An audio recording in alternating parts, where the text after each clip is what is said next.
Hello, this is JJ from Paranormal Talks, paranormaltalks.com. Hey, I just want to give you a quick update on the state of grocery stores here in the Denver metro area.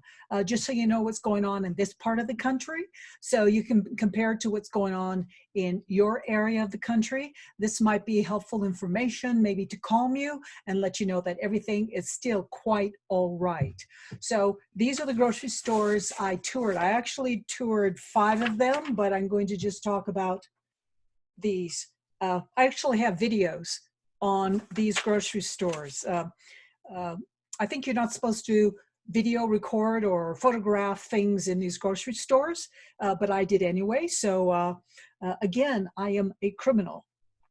I am a criminal every day, I'm sure, with something I do that is against someone's law or regulation or series. Okay, let me tell you about these grocery stores. They're sort of on a hierarchy. Grocery stores are known for having cheap prices. Grocery stores are known for having designer type foods. Grocery stores are maybe the lower level. You know, there's the A, B, and C. Well, of this list of grocery stores, King Soopers, which is owned by Kroger's, and Safeway, they are at about the same level. Those are the 2 grocery stores in the Denver metro that we most frequently find, especially the King Soopers, Kroger's. And those are the stores that are getting hit the hardest by the population because they are known for having quantities. They're known for having a large array of products that people like at reasonable prices. So those grocery stores, and then the Sprouts. Sprouts is on the level of, say, a Natural Grocers, a Whole Foods. These are the stores that are perceived as, and probably have, designer foods, and the prices are very high in comparison to the King Soopers and the Safeways. And then the last one here on the list, the Family Dollar. That's what I would call the C level. They have the same brands as the King Soopers, the Kroger's, the Safeways, and the Sprouts, somewhat. The same products, the same brand. However, they are much cheaper than the other grocery stores. And they target that. That's their claim to fame. And it's based on the real estate that they have their stores in, compared to the triple net real estate on these busy corners in strip malls. That's a triple net. You're going to spend the most on rent there, and Family Dollar doesn't do that. So that's how they really help to keep their prices low. Because remember, no matter what you buy in a retail store, you are paying the rent. That rent has to be passed on and paid for somehow, and is buried into the price of the product. Okay, let me tell you what I saw. There was a consistency across all the stores. I video recorded the shelves and the various areas, the meat, the produce, all the stuff that's around the outside of the store. And you have to go through this maze of canned goods and toilet paper and all that stuff to get to these other sections. So it was consistent across all these stores. It didn't matter. The higher end and lower end. So what I saw was mostly a lack of toilet paper and paper towels, and some of the detergent and the cleaners, the disinfectants, those were very skinny. The pizza, the ice cream, and the candy, those areas were very skinny. They were very picked over, which sort of makes sense. If our children are staying at home with us now, those are the foods they tend to like. Sorry, not the toilet paper and the paper towels, but the pizza, ice cream, and candy. Those shelves were pretty thin. Now, the departments I saw with a lot of food, you've probably seen this yourself, is the produce, the fruits and the vegetables, plenty of that. So we will not starve. The delis had plenty of food across all of these. Any, okay, that was it in particular. So the supply lines are in place. They are stocking the shelves. Uh, and then I'll tell you about the conversations I had with the employees, because you really want to know really what's going on the ground. So all the food is there. It's still coming in. The shelves are being um, stocked. They're just being emptied faster than we would like. And another thing I wanted to mention: bottled water. The bottled water, those shelves empty, and all of these mostly empty, except the health food stores, like the natural grocers, like the Whole Foods, like the Sprouts.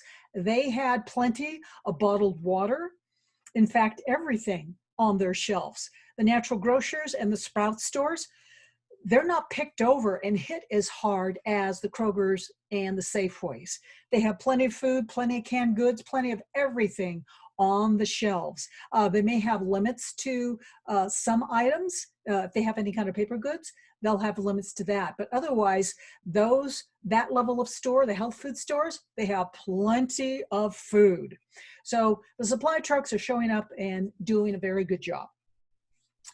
The Family Dollar, that one had the most empty shelves, because again, if you are unemployed, if your cash flow stream stops or slows down, then you're going to go to the stores that have the lowest prices for food to feed your family, which is happening a lot since we're all stuck at home. We're not buying food elsewhere.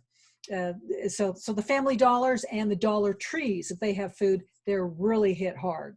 So if you want to get food in particular, and you're afraid that the other stores won't have it, just go to a Sprouts, Natural Grocers, a Whole Foods. Of course, you'll pay more, but at least you will have the food. Okay, the employees, what were they telling me? It was very consistent of what they were telling me. Number one, the big semi trucks that show up, the schedule of those trucks is the same. It's the same as has been over the past several months and years. Those schedules have not changed at all. The trucks are still showing up just fine. Next, the stuff on the trucks, the quantity of products on the trucks. Now, that has been reduced only in the area where they usually put extra stuff on the truck of what they think the grocery store might like or need. Other than that, all of their basic food stuff ordering is on those trucks that fill those shelves as normal. The only problem we're finding with empty shelves is the hoarding, the fear, the virus panic fear that we're all going to die. Well, probably not really, since stuff like this has happened before. But we don't know our history, so we don't know where we are right now. If you don't know your history, you don't know where you are right now. And this is being proven out in our grocery stores. So that was that. So what they were telling me, what the employees were telling me is they're stocking the shelves as normal. Nothing's changed there. But customers are coming in and buying up everything, and they're hoarding. So everything's in place. Now, one last thing. So that's it with the grocery stores and the employees in the Denver metro area. One last thing I wanted to mention is fitness shops, fitness equipment, devices, accessory stores. They cannot get these resistant bands. You know, they're like rubber bands. that if you don't have weights, you can use that as a resistant training. Two of them told me they cannot get those products in. I mean, their suppliers cannot get those products in. But that's a non-food item, and it's called non-essential. So I'm sure that these non-essential areas of products are not showing up like we would like.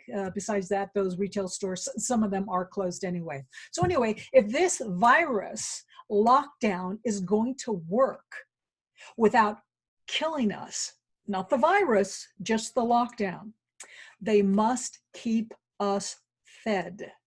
So you can be guaranteed that that supply chain, keeping our grocery stores filled, will continue for the duration of this virus lockdown. So it's good.